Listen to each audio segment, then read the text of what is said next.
What's up guys, it's Mike, the Smokin Monkey. Welcome back or to the channel. Today I've got a video for all the guys that are out there either starting out, looking to start out, or are moving to the country or coming to the country and want to ride a motorcycle.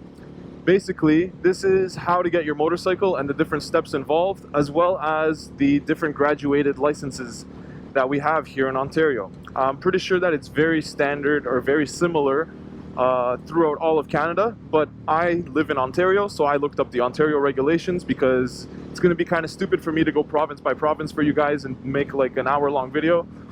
So what I thought of doing is I will go over exactly what you need to do to get your license here in Ontario, what you need to get your graduated license, and how to move through the actual different steps. And yeah, so I'll tell you how I did it, I'll tell you what the easiest way for you to do it is, and I'll basically explain to you what the best way of going about it is.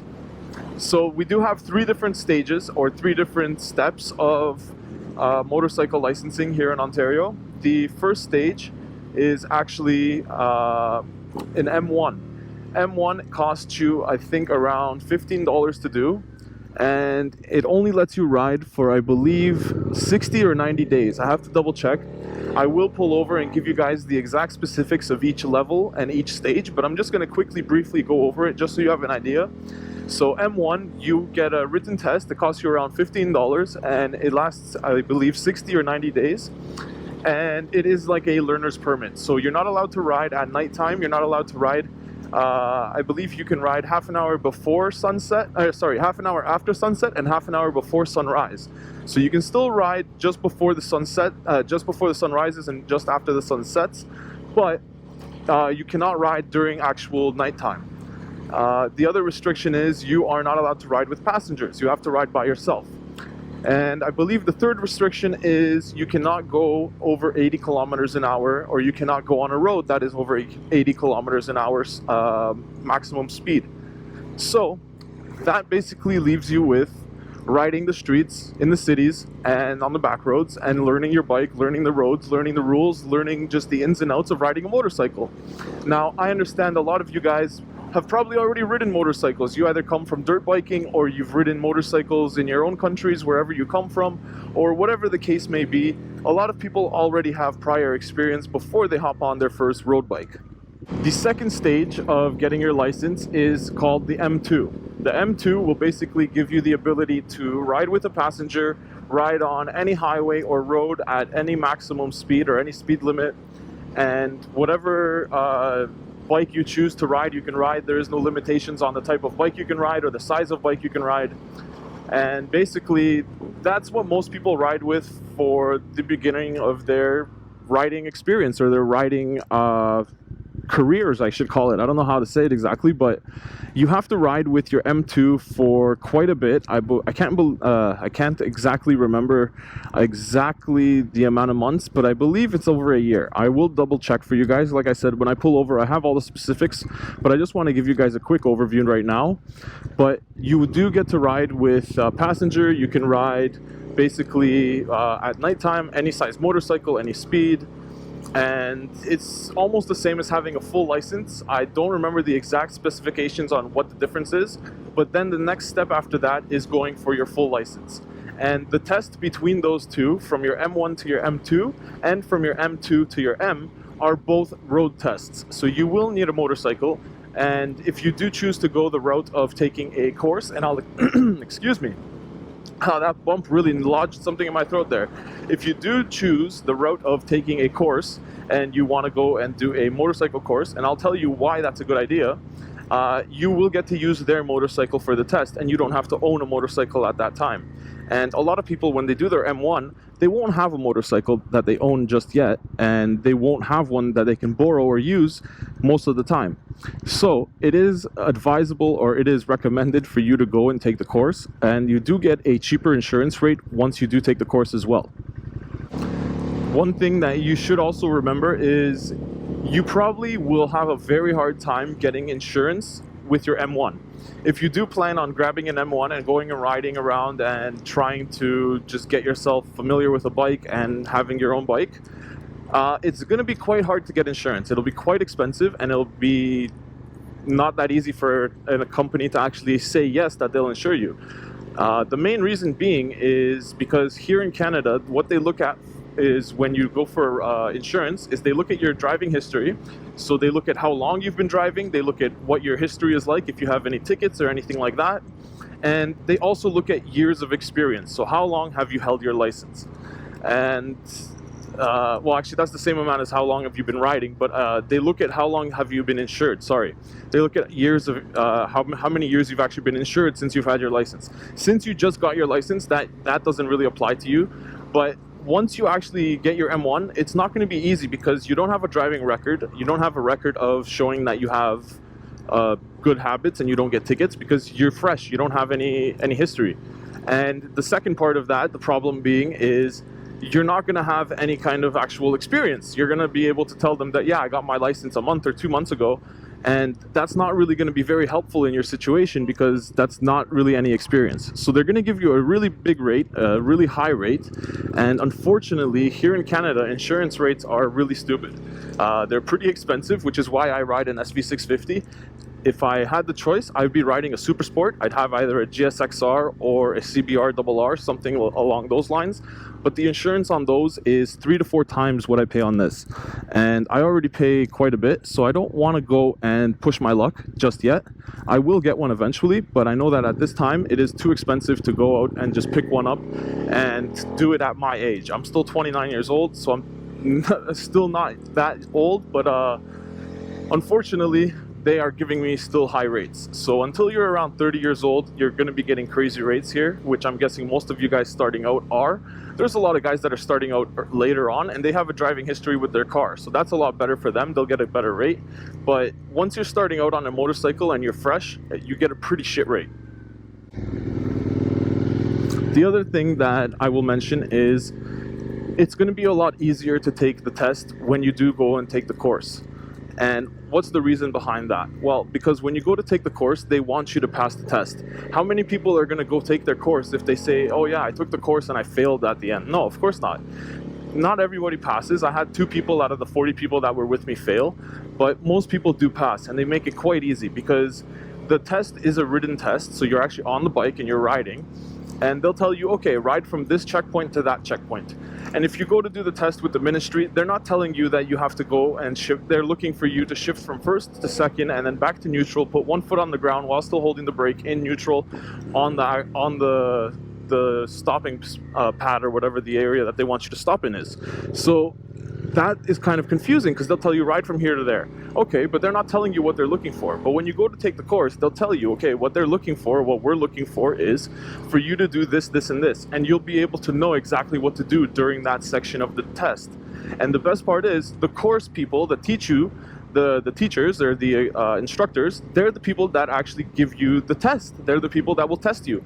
And at the end of your 2-day course, it's only a 2-day course, for your M2, you will get a piece of paper that you can take to the ministry. You hand it to them and they hand you an M2. No taking the test with the ministry, all done, all good. So that's the way I did it. That's the way that's easier. That's the way that you don't need to own a bike. You don't need to actually worry about having your own motorcycle. And they walk you through the test and show you everything you need to know so that you don't go and fail. And it's a lot easier and a lot more comprehensive than just taking it by yourself. The third part, getting your M. I did not take a course for that. I actually went and did mine with the ministry. That test is all taken on the highway. You show up, the instructor will give you an earpiece and they will follow you in a car. They'll tell you go straight, turn left, turn right, do this, do that, whatever they want you to do, they'll tell you through the earpiece and you have to perform those actions, and they'll basically judge you and see if you're riding safely and if you know what you're doing. A lot of the times you will go out in a group. They do make you go out in groups because they want to see how you handle yourself around other motorcycles and around other cars, just to see if you know how to actually ride in a group. Because oftentimes you'll be on a motorcycle and even if you're not out with people, you'll pull up to the light and you're with other bikes. So you should know how to act and how to drive around other motorcycles. Now, I'm not going to go through teaching you guys all of that stuff. If you guys are interested and want to know tips and tricks and things that you should do and road etiquette here in Canada, definitely I'm down to make a video like that for you guys. Let me know if that's something you guys want to see. But right now we're going to keep talking about what you need to get your license and the different steps involved and the different degrees of licensing. So the next thing that we're going to do is I'm going to go and pull over somewhere, and I'll find you guys that list of exactly the stipulations between each section of license, between the M1, M2, and M, and exactly what you need to do to go out and get that, and how long you need to wait, and exactly what the restrictions are. So let me go find a nice quiet spot to pull over, and I'll get you guys the specifics just so that you know exactly what you need. Okay, so what are the 3 different levels of the licensing here in Ontario? Well, I can tell you the first level is $15. You can maintain a 0 blood alcohol level, so you're not allowed to drink anything. You're only allowed to ride during daylight hours, half an hour before sunrise to half an hour after sunset. You're allowed to wear an approved helmet, which is basically any DOT approved helmet, except if you are of the Sikh religion and you actually wear a turban. If you feel that you do not want to wear the helmet, you can still wear it, obviously, but if you feel you don't want to, you are exempt from that regulation, and they will not fine you, they will not ticket you for not wearing a helmet. And lastly, you cannot ride on roads that are over 80 kilometers an hour maximum speed. So basically, you can ride in the city, you can ride on back roads, you can ride on country roads. You just cannot ride any road that is over 80 kilometers an hour. Oh, and the last thing, you cannot ride with a passenger. You always have to be riding by yourself. That license lasts you 60 days. So it is 60 days, and 60 days before you can take your road test. So once you do your M1 and they give you your M1, you must wait 60 days before you can do your road test. If you get your M1 and you go do your M2 course the next day, you can do that. But you cannot hand in that paper they give you to the ministry for 60 days. Because they won't give you your license. Once 60 days is up, you can hand that paper in, and then you'll get your M2. So you don't have to wait to do your M2 course, but you do have to wait to hand it in and get your M2 qualification on your license. Your M1 is a piece of paper. Your M2, they will actually give you a card. You will get a physical license card, and it lasts 90 days. The M1 lasts 90 days. Now, when you go for your M2, after you pass the M1 road test, you will have your M2. You can ride, you're allowed to ride any time of the day. You're allowed to ride any road. You can still have a 0 blood alcohol level, so you're not allowed to have any alcohol in your system.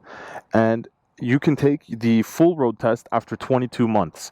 So almost 2 years. You have to ride with an M2 for 2 years before you can get a full M, unless you go out and you do a course. If you do the course, it goes from 22 months to 18 months.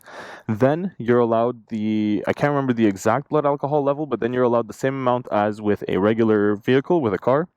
You're allowed to drive with passengers at night, whatever. With your M2, you can still drive with passengers. The only problem is you cannot have a blood alcohol content at all.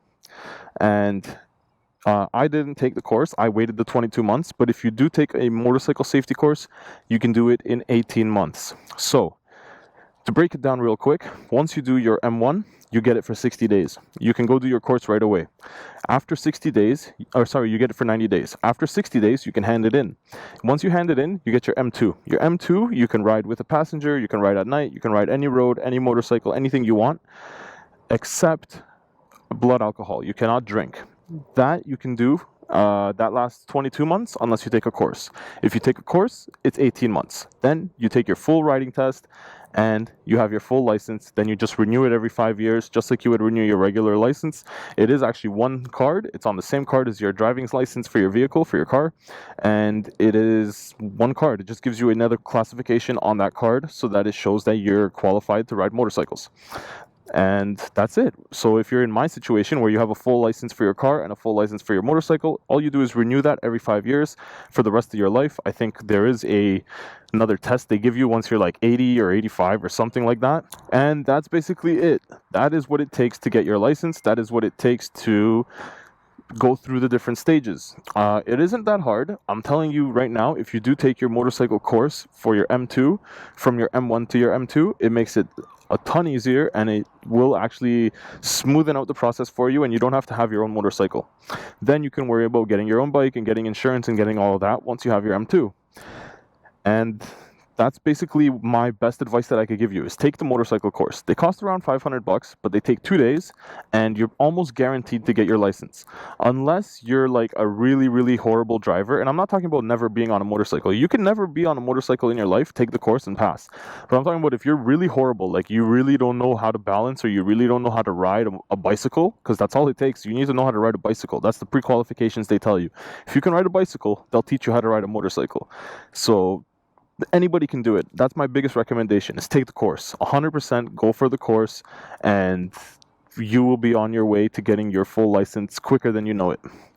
And that's pretty much it. Hopefully I helped you guys out a bit. Hopefully I gave you guys some useful information, and hopefully there's some stuff there that you guys can take away and actually go out and use to get your own license. There is many practice tests. If you type in M1 practice test, you can do the test online many times. I did it myself. That's how I got ready for my test, and that's it. Just do the M1 practice test, go in, do your M1, $15, and you're on your way to getting your bike. So now I'm going to hop back on my bike, and where did I put my key? There it is. I'm going to hop back on my bike. We're going to go for a little bit more of a ride, and then I'm going to go home, because it is looking like it might start raining later on tonight. They are calling for rain, so let's go enjoy as much of this as we can before we get wet. So that's all I can really think of, and that's pretty much all the regulations that come to mind, or that you would really need to know. But if you want to know more, or you want some information that I didn't include, then definitely let me know. Drop me a line in the comments section. If this video was helpful to you at all, then let me know by dropping me a like. Definitely, guys, that helps me out more than you think. It really helps me out during the YouTube algorithms, and it helps other people see the video and find the video when they're looking for this information too. So definitely, guys, I appreciate your help. And like I said, if there's anything I didn't mention, then just ask me in the comments section, because I'm happy to answer your questions for you guys. So guys, I think that's pretty much it. That's all I can really think of. I'm gonna go now and just go and enjoy the rest of my ride before it rains. But like I said, if there's anything else you guys need to know, let me ask me in the comments section. I'll be happy to answer. If you're new around here, jump down there, hit that subscribe button, and hopefully I'll catch you guys in the next one, because there's tons more content coming your way. So until then, guys, ride safe out there. Peace.